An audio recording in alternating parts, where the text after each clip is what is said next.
Now we'd like to move on to the second part of the seminar. I would like to invite Dr. Shingo Kimura, Agricultural Policy Analyst for the Organization for Economic Cooperation and Development, for a presentation on findings from the OECD Japan Review. Dr. Kimura, please.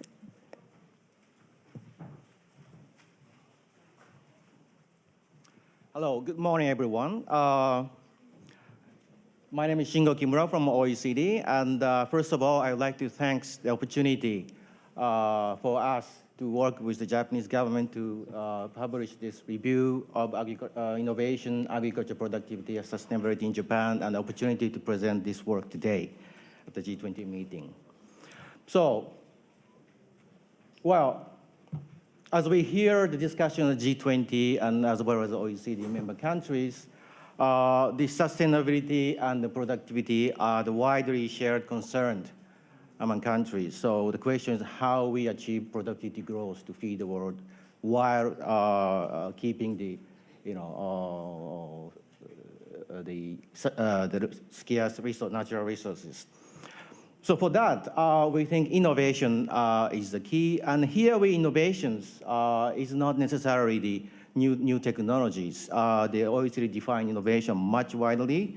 So it includes all the new process, organizations, business models, and external relations. So in that sense, we tended to look at very narrow agricultural policies such as direct payments, market price support, but we found we needed to look more comprehensive set of factors influencing the incentive for innovations and sustainability and productivities. And of course, it required long-term and coherent policies because it's a matter of investment. It's not necessarily short-term policy. So we have to look at long-term and coherent policies. So the G20 and OECD member country has mandated us to develop an analytical framework to look at the policies from the lens of sustainability and productivities. And we have been applying this framework to already in 11 countries, including Australia and the United States. But here, we are pleased that we published today the report on Japan, that you have it with the strawberry, on the title. So just before going to the policy discussions, I would like to give some big view of the Japanese agriculture and discuss where the Japanese agriculture stands. So this is the short picture of evolution of Japanese agriculture in 30 years. Value of production in nominal term declined by 25% in 30 years.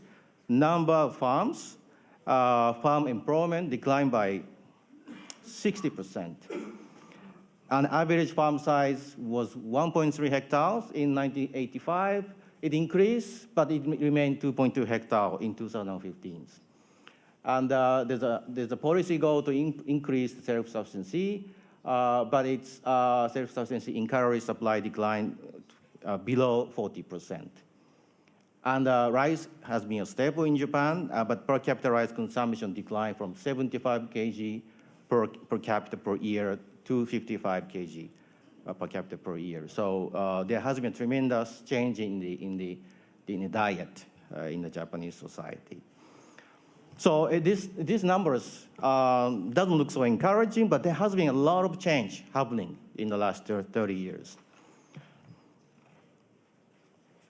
For example, if you look at the production structure, in 1960s, close to half of the production was rice. But it declined until less than 20% in 2015. And then more than 70% of the productions are livestock products or the fruits and vegetables. So there has been a tremendous shift of production to more profitable value-added product in the Japanese agriculture. If you look at the farm size, I say average farm size is 2.2 hectares, But if you look at the economic sides of farms, here we are comparing Japan and EU 15. In Japan, 3% of farms are producing more than half of the productions. This is while small farmers producing less than 2 million yen account for more than 70%, but produce less than 10%. But farmers producing more than 30 million yen, which is 270,000 US dollars, account for more than half of the productions. But this is very similar to EU 15, where farmers producing more than 34 million Japanese yen account for more than half of the production. So there has been a lot of shift of agricultural production to large-sized commercial farms, and then the structural change led to a very much similar agricultural structures to the European Union.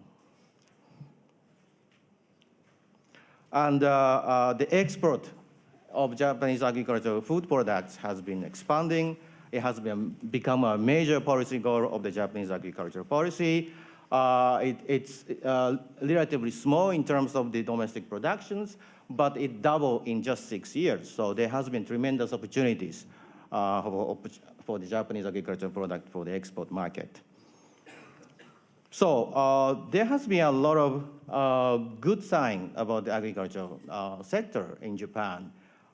You see export is growing, structure has change happened, young farmers, entrepreneurs started to business related to agriculture. So there has been very much, we see good sign. So I just summarized the challenge and opportunity of Japanese agriculture. There has been repeated to say in macro sense that the declining population and aging is a big issue. For example, by 2055, Japan's population declined by 40%, and the share of population more than 65 will rise to 40%, which is the highest indeed among the OECD countries. So there has been a severe constraint. There will be severe constraints in the labor force. That's why we need some technology to reduce the labor force, and the labor will be much more scarce than now. So there's a quality of labor become very important. That's why we need more investment on the humans. And you see a huge increase of the income growth in East Asian economy, which is providing big opportunities for Japanese agriculture. While declining population, shrinking domestic market, there has been more opportunities outside Japan. And productivity growth in manufacturing sector has been the engine of Japanese economy. And as you see in the presentation in the Professor Nozaki, there has been tremendous innovation happening in the manufacturing sectors. And that's, in a sense, the opportunity if the agriculture can embrace those productivity growth in the manufacturing sectors. For agricultural sectors, you see the concentration of agriculture production to large scale, often corporate farms, and the income disparity between rural and urban have nearly disappeared in Japan. So in the, since 1960s, the major policy goal of agricultural policy in Japan was the consolidation of land to the big size farms and solving this income inequality problem between rural and urban parts. In the sense, those traditional policy goal has been achieved, and now the agriculture sector have more opportunity to move on to the new policy objectives such as innovation and sustainability. And globally, you see agriculture is become more technology and data-driven, as you see in the previous presentations. We see more integrated regional and global value chain, so this interconnection between countries become very, very important. And not to forget, there's an importance to adapt to the climate change. And in the case of Japan, Japan is a very disaster-prone country, so there will be more frequent natural disasters. So the sector has to prepare for that. So skip here, and we have been looking at this agriculture innovation, sustainability issues across OECD countries, we have some general observations. We see innovation in agriculture is increasingly depending on the technology developed outside the sectors, like robotic, like ICT that you see in the presentations. In this sense, in this kind of environment, the innovation process become more interactive rather than government research institutions produce technology and providing technology to the farmers through the extension service. It's become more highly interactive process and need collaborations between diversity of actors. And the key challenge is to make agriculture innovation system more responsive to needs and more effective in the generating innovative solutions. So when we think about it, this is much beyond R&D policies, and the whole policy set and market environment matters in this sense for the innovations. And you see the human capital become more important. It requires more skill beyond agriculture productions, such as digital entrepreneurship. So fostering the skills of farmers to innovate become more important, and the skill for the farmers to engage with other sectors, other industries become more important. So this is also one of the topics of the discussion later today. So we see some suggested direction of agricultural policy in Japan. So if you look at the traditional policy set, we see traditional policy set is very much supply-oriented to guide production decisions and technological choice. For example, support to agriculture in Japan is dominated by some support connected to the commodity of some production of commodity that somehow limit the choice of the farmers, what to produce. And then the technology also mainly driven by the government research institutions. So these policies are already changing, but it should go much, it has more opportunity to shift to more demand-oriented policies to address producers' management constraints and business opportunities. So in order to make this system more demand-driven, producers need to engage more in the process of innovation, such as R&D and human capital development. Secondly, we find these sector-specific policies and institutions that isolating agriculture should be shifted to more economy-wide policies to connect agriculture to competitive technology and skills outside the sector. We see this opportunity to embrace technology from manufacturing sector and other sectors in Japan. So instead of separating agriculture, shutting down agriculture from other markets on technology, why not connecting more agriculture to other technologies and the sectors? And third directions is sustainability, and we see this, the agri-environmental policy in Japan has been very much segmented to support a small part of environmentally friendly farmers, but this could shift to more integrated policies in which all farmers, all producers commit to the improvement of the environmental performance. So I don't want to get into the detail of the policy recommendations. You see this publication outside this room. You can have a look. But I just want to just briefly map some of the policy reform area and agenda in Japan. In agriculture, as I said, more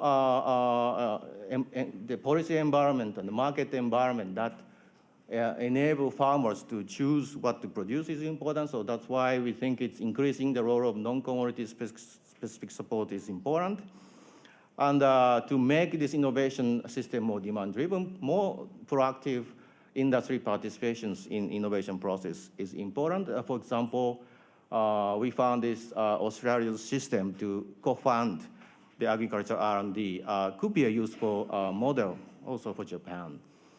And we think it's more integrated policy for sustainability is important. So not only thinking of agriculture, but how integrating more agricultural policies and environmental policies is becoming important.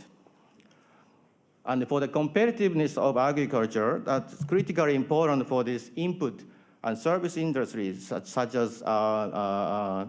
Nagai's business, for giving some ICT tools and some more management advice. So this area has been very much, JA has very big role, but the farmers should have more choices, and the government has a role to create environment that there are a lot of business getting to this farm input and service industries. And for non-agricultural industries, it's very important for agricultural productivity growth, so more cross-sectoral collaborations in agriculture innovation through economic-wide policies. So. And not to forget, these collaborations and connection to overseas market become more and more important, not just only the import and export, but also in the technological sense. So we're suggesting more international collaboration would benefit Japan's own innovation system.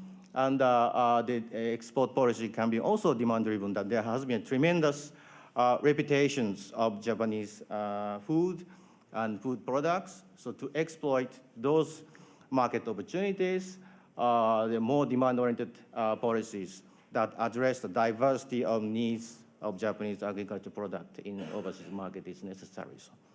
So with that, I will stop my presentation. Thank you very much. Thank you, Dr. Kimura.